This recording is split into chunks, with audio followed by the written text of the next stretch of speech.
Good morning students. मैं Neha Srivastava, government jubilee inter college Gorakhpur से। बच्चों, आज हम क्लास 10th के साइंस के chapter number 2 acids, bases and salt का तीसरा पार्ट डिस्कस करेंगे।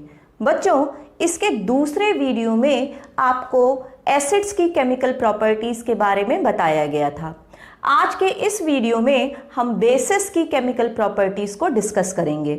आइए पहले हम डिस्कस कर लेते हैं बेसिस की कुछ जनरल प्रॉपर्टीज। बच्चों, बेसिस के बारे में आपको पहले वीडियो में बताया गया था कि बेसिस वो सब्सटेंसेस होते हैं जिनका टेस्ट बिटर या कड़वा होता है, और ये जो बेसेस होते हैं ये स्लिपरी टच के होते हैं। आप इनको टच करेंगे तो इनका जो टच होगा वो जैसे साबुन के जैसा होगा। और इसके अलावा आपको ये भी बताया गया था कि बेसेस रेड लिटमस को ब्लू कर देते हैं। आइए अब हम इनकी कुछ केमिकल प्रॉपर्टीज को भी जान लें। बच्चों, पहली केमिकल प्रॉपर्टी जो हम डिस्कस करेंगे वो है रिएक्शन विद एसिड। आपको पिछले वीडियो में बताया गया था कि एसिड जब बेस से रिएक्ट करता है तो वो सॉल्ट और वाटर बनाता है, और इस रिएक्शन को हम न्यूट्रलाइजेशन रिएक्शन कहते हैं। तो यहाँ पर आप देखिए वही रिएक्शन है ये। जब बेस एसिड से रिएक्ट करेगा तो क्या बनाएगा? सॉल्ट और वाटर बनाएगा, और इस रिएक्शन को हम क्या कहेंगे? न्यूट्रलाइजेशन रिएक्शन कहा जाएगा। जैसे यहाँ पर एक एग्जाम्पल लिया गया है कि सोडियम हाइड्रोक्साइड जब सल्फ्यूरिक एसिड H2SO4 से रिएक्ट करता है तो सॉल्ट बनाता है, सोडियम सल्फेट और वाटर बनाता है। ये कौन सा रिएक्शन हुआ? ये न्यूट्रलाइजेशन रिएक्शन हुआ। आइए अब हम अगली प्रॉपर्टी डिस्कस कर लें। अगली प्रॉपर्टी है reaction of bases with metal. बच्चों, ये प्रॉपर्टी आपको एसिड के केस में भी बताई गई थी। एसिड के केस में आपको बताया था कि एसिड जब आपका मेटल से रिएक्ट करता है तो क्या बनाता है? तो वो सॉल्ट बनाता है और हाइड्रोजन गैस लिबरेट करता है। इसका एक एग्जाम्पल आपको बताया था कि मान लीजिए एसिड है H2SO4 और मेटल आपने ले लिया जिंक, तो वो सॉल्ट क्या बनाएगा? जिंक सल्फेट, और हाइड्रोजन गैस को लिबरेट करेगा। इसी तरह से अब हम यही प्रॉपर्टी बेस के केस में स्टडी कर लेते हैं। बच्चों, some bases like NaOH, KOH react with active metals like zinc, aluminium to liberate hydrogen gas। आप इसको एक एग्जाम्पल से समझिए कि कुछ बेसेस ऐसे होते हैं जैसे सोडियम हाइड्रोक्साइड या पोटेशियम हाइड्रोक्साइड जो एक्टिव मेटल जैसे जिंक या एल्युमिनियम से रिएक्ट करते हैं तो हाइड्रोजन गैस को लिबरेट करते हैं। इस एग्जाम्पल में आप देखिए कि सोडियम हाइड्रोक्साइड ने जिंक से रिएक्ट किया है तो सॉल्ट बनाया है और हाइड्रोजन बनाया है। यहाँ पे जो सॉल्ट बना है वो है Na2ZnO2, जिसे हम सोडियम जिंकेट भी कहते हैं। अगला एग्जाम्पल देखिए, यहाँ पर सोडियम हाइड्रोक्साइड ने एल्युमिनियम मेटल के साथ में रिएक्ट किया है तो जो सॉल्ट बनाया है वो है NaAlO2 which is called as sodium aluminate, और हाइड्रोजन गैस लिबरेट करता है। बच्चों, ये जो सॉल्ट है वो नॉर्मल सॉल्ट से अलग नेचर रखता है। जो सॉल्ट एसिड और एक्टिव मेटल के केस में बना था उससे अलग नेचर इस सॉल्ट का होता है। बच्चों, इसे आप एक एक्सपेरिमेंट से समझिए। यहाँ पर देखिए, यहाँ पर हमने एक टेस्ट ट्यूब में जिंक के कुछ ग्रैन्यूल्स ले लिए हैं और इसमें कंसंट्रेटेड सोडियम हाइड्रोक्साइड का सॉल्यूशन डाल दिया है।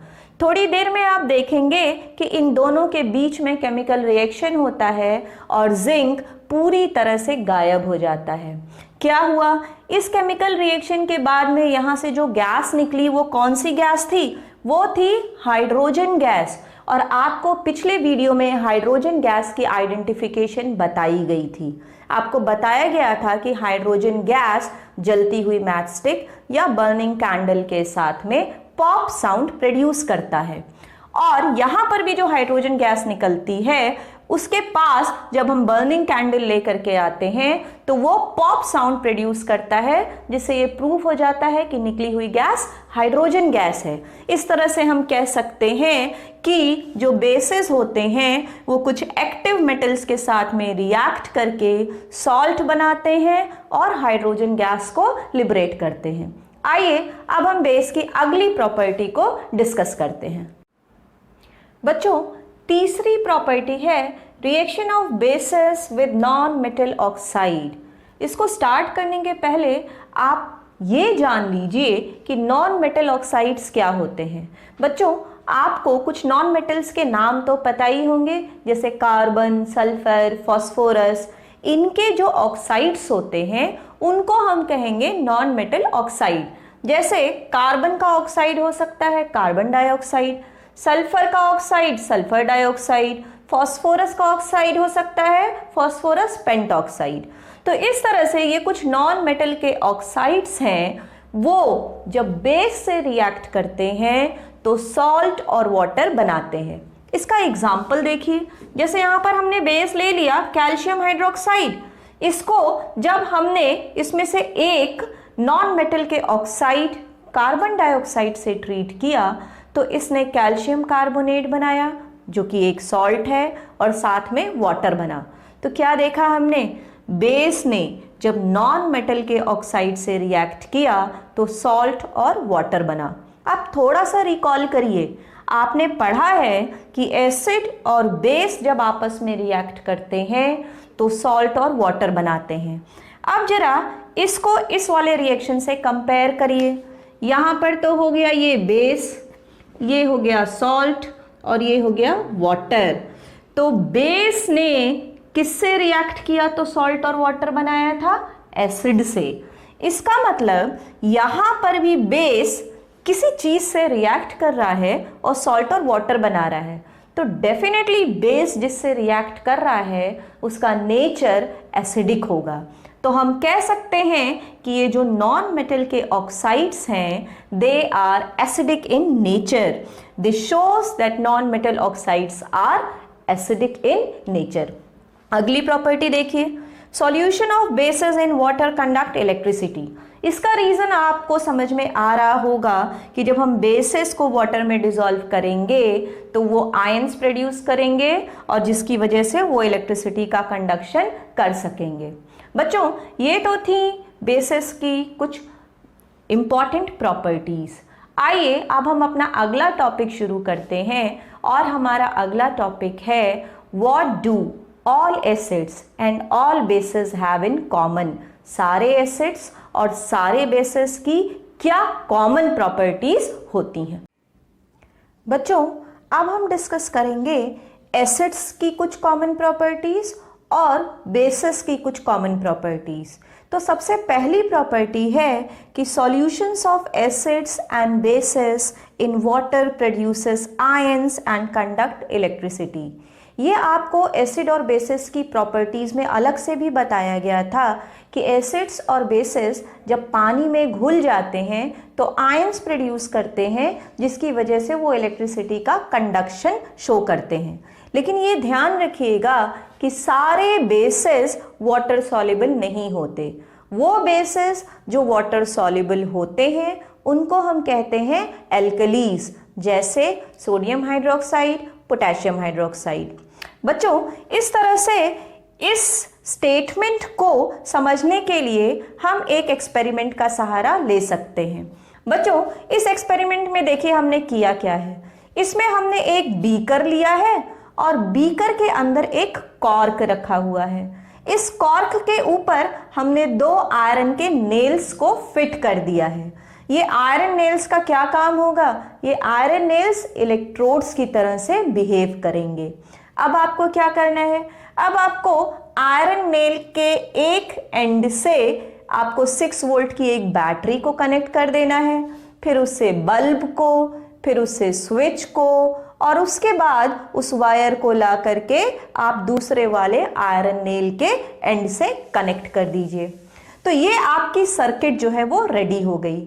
अब हमको क्या करना है, अब हम इसमें बारी बारी से hydrochloric acid, sulphuric acid, sodium hydroxide का सॉल्यूशन और पोटेशियम हाइड्रोक्साइड का सॉल्यूशन, और उसके बाद ग्लूकोज और अल्कोहल का सॉल्यूशन भी भरेंगे। और हम क्या देखेंगे? हम ये देखेंगे कि किस सॉल्यूशन को भरने पर ये जो बल्ब है वो ग्लो कर रहा है। बल्ब ग्लो कर रहा है, ये इंडिकेट करेगा कि इलेक्ट्रिसिटी का कंडक्शन हुआ है, और अगर बल्ब नहीं ग्लो कर रहा है इसका मतलब इलेक्ट्रिसिटी का कंडक्शन नहीं हुआ है। तो ऐसा किस केस में होगा? अगर बल्ब ग्लो नहीं कर रहा है तो इलेक्ट्रिसिटी का कंडक्शन नहीं हुआ, क्योंकि सॉल्यूशन में आयंस का प्रोडक्शन नहीं होगा।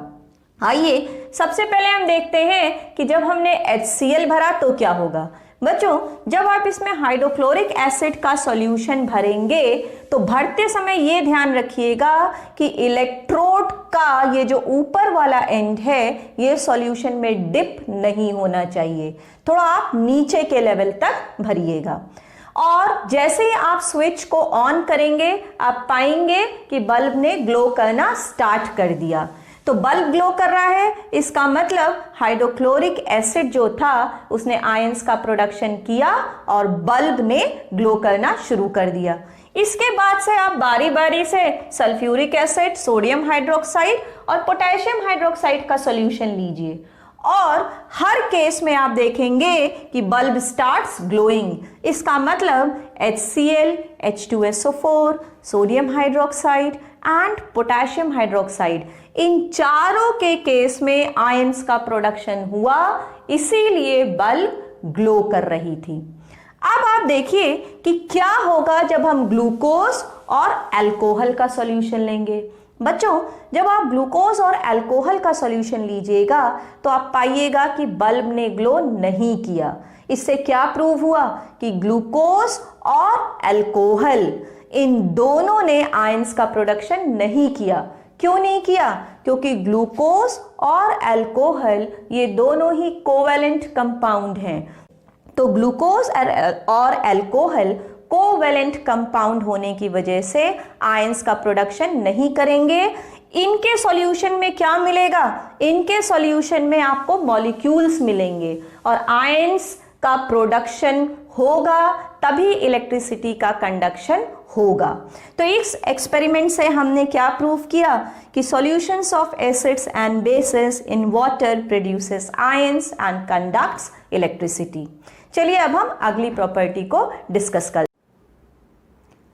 बच्चों, अब हम पढ़ेंगे what happens to an acid और बेस इन वाटर।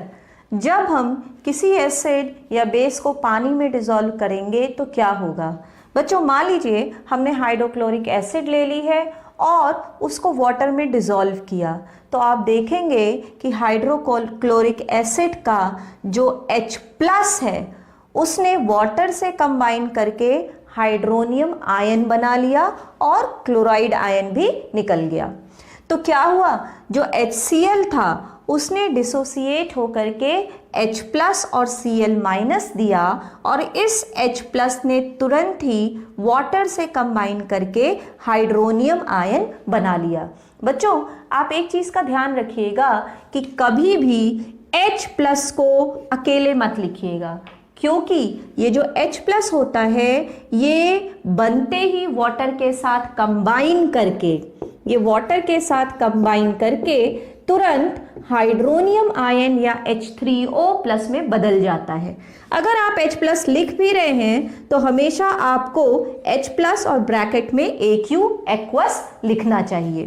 तो इस तरह से ध्यान रखिएगा कि या तो आप हाइड्रोनियम आयन लिखिए H3O+, और या तो फिर H+ और ब्रैकेट में AQ या एक्वस लिख दीजिए। इसी तरह से जो बेसेस होते हैं वो भी वाटर की प्रेजेंस में डिसोसिएट होते हैं और वो आयंस बनाते हैं और OH- रिलीज करते हैं। इसके बगल में भी ब्रैकेट में AQ या एक्वस लिखा जाता है।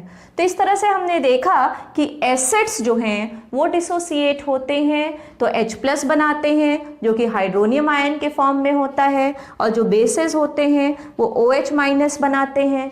अब इसी चीज़ को समझने के लिए हम एक एक्सपेरिमेंट करेंगे। बच्चों, यहाँ पर देखिए कि इस टेस्ट ट्यूब में मैंने 1 या 2 ग्राम सॉलिड सोडियम क्लोराइड ले लिया है और उसमें कंसंट्रेटेड सल्फ्यूरिक एसिड डाल दिया है। सोडियम क्लोराइड और कंसंट्रेटेड सल्फ्यूरिक एसिड के बीच में जब केमिकल रिएक्शन होगा तो सॉल्ट बनेगा, सोडियम सल्फेट, और HCl गैस निकलेगा। बच्चों, ये जो HCl गैस निकलता है यहां से, ये ड्राई HCl गैस होता है। ये जो HCl गैस है, ये जो निकलता है ड्राई HCl गैस, इसके पास में जब आप ड्राई ब्लू लिटमस पेपर लेकर के आते हैं तो क्या होता है? You will find no change.